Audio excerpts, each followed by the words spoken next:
C'est un combat de longue haleine, la liberté de presse. Hein, bon, il faut savoir, la liberté d'informer, la liberté d'être informé. Bon, du côté des journalistes, si on se situe de ce côté-là, est-ce que les journalistes sont libres, effectivement, d'informer les populations? Mais on a des difficultés aussi sur le plan local d'avoir l'information réelle auprès des administrations publiques. On considère un peu le journaliste comme quelqu'un qui vient fouiller dans leur cuisine, etc., etc. Aujourd'hui, l'espace médiatique tente à se rétrécir.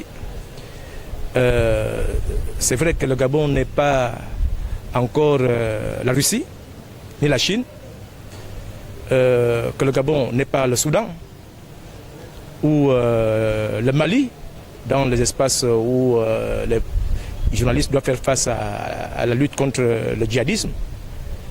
Mais il faut également noter quand même un fait important, c'est la restriction de l'espace public du fait des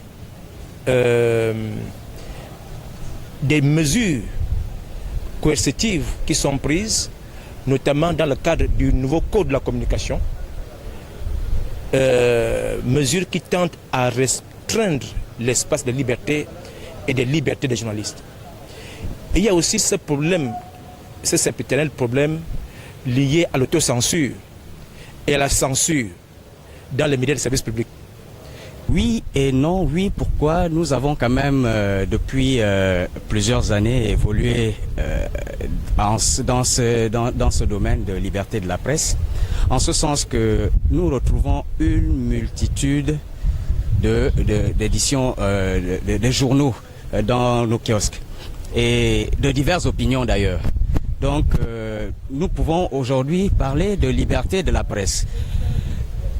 Et d'un autre côté, non, parce que justement, de ces libertés, il y a des libertés fondamentales qu'on ne peut pas,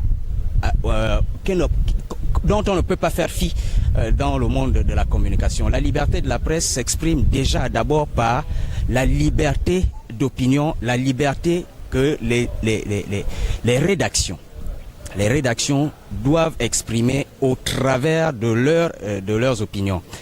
Autrement dit, nous avons une liberté aujourd'hui qui est une liberté sans véritablement être une liberté d'expression. Pas du tout. Vous voyez déjà avec ce qui se passe à Gabon Première aujourd'hui, et puis les arrestations de certains journalistes. Vous avez déjà l'illustration de ce qui s'est passé récemment au ministère des Transports, quand un directeur s'est permis de casser les caméras de TV+, et TVS. Vous avez la situation actuelle de TV+, aujourd'hui, où tout le matériel, pratiquement depuis 2009, est bloqué. Pourquoi? Parce qu'on s'est rendu compte que c'était une télévision où les Gabonais avaient la possibilité de s'exprimer librement. Donc aujourd'hui, on ne peut pas affirmer, ce serait mentir au peuple de dire que la presse est libre au Gabon. C'est vous qui posez la question, est-ce qu'on peut parler de liberté de la presse au Gabon? Il suffit juste de voir ce qui se passe autour de nous. Si on remonte juste un temps soit peu en 2016, quand on regarde le spectacle de ce qui s'est passé au lendemain des élections présidentielles, vous comprenez aisément qu'il n'y a pas de liberté de la presse, puisque les médias privés qui faisaient librement leur travail ont été attaqués, incendiés, saccagés, parfois même détruits. Donc c'est vous dire déjà que sur ce plan-là, on ne peut pas parler de liberté de la presse. De l'autre côté, on ne peut pas parler de liberté de la presse parce que vous avez des journalistes gabonais qui aujourd'hui vivent en exil parce que quand ils parlent, ça fait mal à certaines personnes. Et quand on parle de personnes, on parle de pouvoir en place. Ça veut dire qu'aujourd'hui, si vous voulez exercer librement vos fonctions de journaliste au Gabon, il faut être assujetti au pouvoir politique.